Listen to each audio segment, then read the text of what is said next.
Bismillahirrahmanirrahim. Assalamualaikum warahmatullahi wabarakatuh.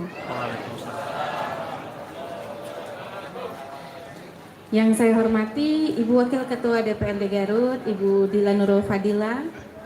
Yang saya hormati jajaran SKPD hari ini yang hadir, Pak Asda Aspem Kesra, Bapak Dr. Andes Bambang Hafid Arifin, beserta Ibu Kabak Kesra, Ibu Dr. Andes Hajah Mekarwati. Lalu ada para pejabat tinggi Pratama yang hadir atau yang mewakili, dan selaku panitia lokal yang dipimpin oleh Bapak PLT Camat Singajaya dan unsur Forkopimcam. Yang saya hormati Ketua LPTQ Bapak Dr. Andes Hasan Sunarsa, Dewan Hakim dan seluruh panitia yang terlibat, juga para jajaran camat atau kepala desa yang hadir pada hari ini. Saya ucapkan selamat sebelumnya untuk para pemenang. Alhamdulillah setelah hampir beberapa pekan berlangsung, acara MTQH ke-45 Kabupaten Garut hari ini berlangsung dengan lancar. Walaupun ditutup dengan hujan, tapi Allahumma sayyiban nafi'an, semoga hujan hari ini membawa berkah. Mari kita doakan semoga hujan di hari ini menandakan sebuah rezeki kebaikan untuk kita semua yang hadir di acara berbahagia ini. Ibu Bapak, ini cerita dulu dikit boleh ya? Saya tadi datang ke sini ditawari oleh Aspri, Bu, kita lewat Taraju Tasikmalaya karena jalannya lebih enak. Saya bilang nggak bisa kayak gitu, itu saya zolim namanya. Saya punya beban, terutama dari komentar netizen karena saya aktif bermedsos. Itu dalam sehari Ibu Bapak yang memposting, ngomen, DM atau apapun bentuknya, bucing atau dilongok Jalan Banjarwangi Singajaya tuh. Ada kali 10 orang per hari katanya selama Abi menjabat di awal kene sampai ayeuna konsisten. Nah, sehingga saya harus lewat sana, dan sebetulnya Ibu Bapak, saya ini sangat familiar dengan Jalan Banjarwangi Singajaya. Pertama, kalau boleh saya cerita, sebelum saya jadi bakal calon, ini jauh sebelum Idul Adha tahun 2024 kalau nggak salah, saya kurban di Banjarwangi. Saya motong sapi di pedalaman, bahkan nyampe ke dalamnya itu udah nggak bisa bawa mobil.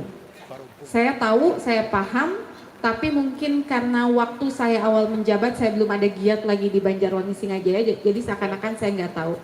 Tapi permintaan masyarakatnya di Longok Pungkulnya, di Longok Pungkul. Okay. Tapi ini ada Pak Kadis PUPR juga menjadi saksi bahwa saya memperjuangkan Jalan Banjarwangi Singajaya yang sebelumnya tidak ada dalam list pembangunan. Betul ya Pak ya? Tidak ada dalam list pembangunan. Saya diskusi dengan Pak Bupati, saya mengupayakan bahkan dari anggaran perubahan pun ada kebagian sedikit, walaupun belum seluruhnya. Nah, itu sisanya nanti akan diajukan via bantuan-bantuan, semoga dari provinsi juga mengabulkan. Tapi pun kita juga berusaha dengan anggaran sendiri harus ada.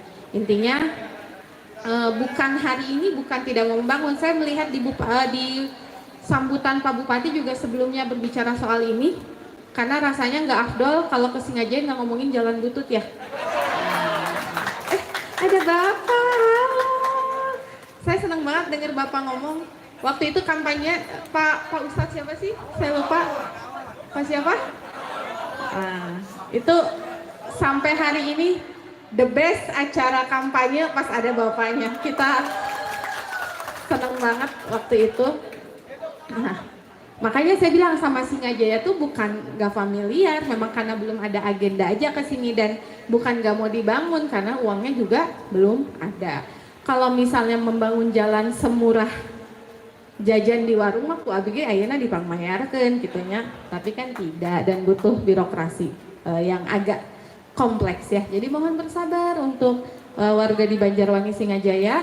Insya Allah masa sih dalam 5 tahun kepemimpinan teu aya sedikit pun itu nggak mungkin, pasti ada.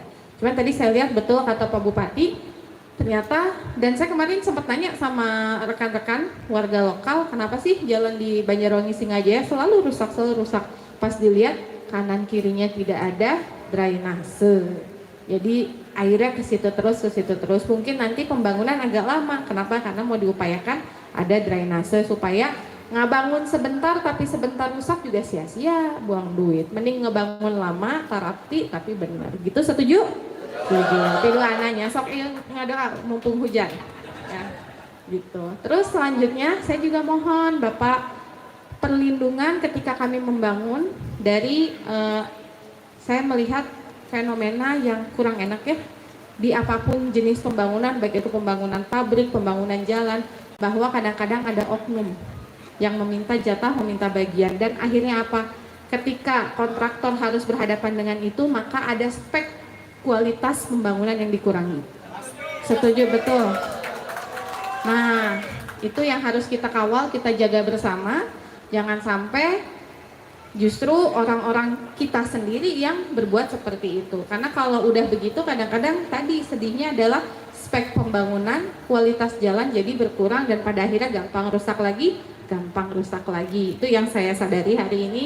Pembangunan tuh kadang-kadang bukan cuman salah kontraktor, tapi ada salah oknum-oknum juga, baik dari masyarakat sendiri ada maupun dari oknum-oknum di luar lingkup masyarakat. Ya, semoga dengan kompaknya pemerintah pusat dan pemerintah provinsi dan daerah terkait dengan anti premanisme ini bisa sama-sama kita mengawal pembangunan, dan saya yakin juga hari ini masyarakat lebih paham, lebih berani, lebih bisa bersuara. Ayo nama badai ngeluh ka wakil bupati teh terkedah antri di kantor.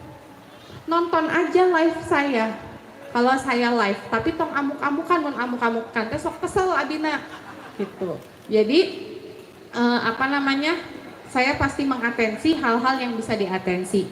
Yang tidak bisa diatensi contohnya apa? Minjem duit eta teu bisa.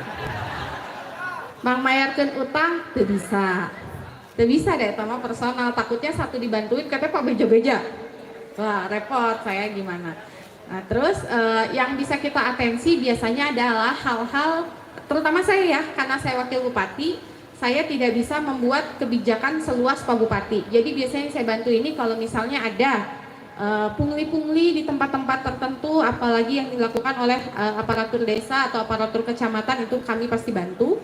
Terus kalau ada hal-hal yang tidak betul yang terjadi di luar seharusnya, itu saya pasti bisa bantu. Kalau misalnya terkait rutilahu, jalan rusak, terus ada apa yang sakit, biasanya selektif ya, karena tidak semuanya bisa dibantu. Tapi kita upayakan selama komponen kami bisa membantu, pasti bisa membantu. Dan saya juga menyadari bahwa Singajaya ini cukup jauh dari kota, dan jalurnya itu agak menantang. Menantangnya dalam artian mau membangun apa di Singajaya ini agak susah, karena juga terkait dengan kontur tanah yang rawan longsor gitu kan. Ya, sejajaran ini kita agak sulit juga, tapi kita upayakan yang terbaik untuk masyarakat di Singajaya dan sekitarnya gitu. Berkaitan dengan MTQ, saya rasa MTQ ini adalah ajang selain untuk kita menelurkan ya bakat-bakat di bidang tartil Quran, hadis gitu, tafsir, juga untuk ajang silaturahim, betul tidak? 42 kecamatan datang ngerasakan betapa bututnya jalan ke Singajaya. Nah, ya anu orang Malangboh, orang Limbangan pasti sombong datang kadi. Jalan di tempat mereka mah banyak yang mulus karena jalur utara, jalur nasional. Kesini saha atau pemudik anu kadieu da teu sadayana gitunya. Nah, cuman disinilah kita bisa bersilaturahim, syukur-syukur ibu bapak bisa saling diskusi. Di Limbangan teh kumaha sih bisa maju, misalnya di Singajaya gaduh naon, siapa tuh ada barter itu yang saya harapkan silaturahim ini bisa membawa banyak manfaat ketika tamu berkunjung ke sini dan sini bisa menjamu. Terus tadi kata Pak Asda, ini pialanya adalah handmade, kita mensupport UMKM lokal dari Cisurupan ya Pak, dan ini adalah bentuk bahwa bapak-bapak, ibu-ibu sekarang nyari lowongan pekerjaan susah, terus ekonomi makin sulit, maka satu-satunya jalan kita harus memperbanyak skill. kemampuan untuk membuat sesuatu, baik itu secara personal maupun kayak gini, membuat-buat ini adalah hasil dari teman-teman UMKM di Cisurupan yang kita support supaya bisa ngelarisin juga. Nah terus tadi saya ucapkan selamat sekali lagi ini sebagai penutup, sebagai apresiasi saya untuk juara 1 terbaik yang laki-laki ya, yang dewasa. Hadir nggak? Mana? Dari mana tadi juara 1 tilawah laki-laki yang dewasa? Sini aja ya. Kebetulan. Insya Allah kalau ada rezekinya, kalau ada jodohnya, tolong ya tampil di acara pernikahan saya nanti. Gitu. Insya Allah kalau yang ada ngajinya di Jakarta, berangkat ke Jakarta. Semoga ada rezekinya, semoga ada jodohnya. Nanti saya undang kontaknya, nanti aspri saya cari kontak personnya. Jadi saya pingin yang ngisi hajatan nanti teh harus banyak orang Garutnya. Gitu. Jadi yang jadi yang juara 1 yang dewasa kebetulan dari Singajaya ya, yang tilawah insya Allah padusnya mau sekalian. Nanti insya Allah ada acara juga, tapi yang kita amankan yang juaranya dulu.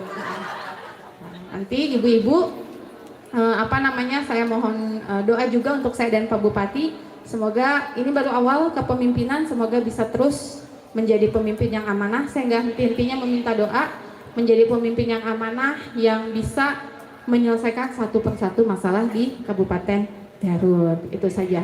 Jadi tuan rumah tahun depan siapa nih? Belum ada.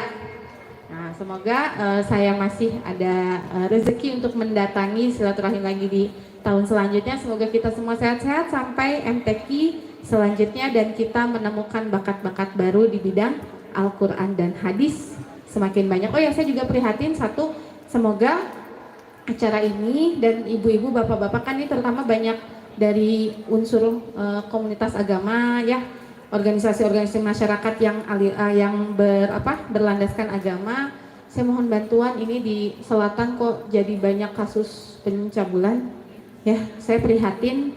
Entah kita lagi cari tahu apa akar masalahnya. Yang jelas kita menjadi sebuah alarm bagi kita bersama untuk menguatkan fondasi kemasyarakatan di sini supaya tidak terjadi hal-hal tersebut. Pasti ada kaitannya juga dengan ekonomi, pasti ada kaitannya juga dengan hal-hal lain, tapi yang jelas kita harus kompak menguatkan moralitas bangsa.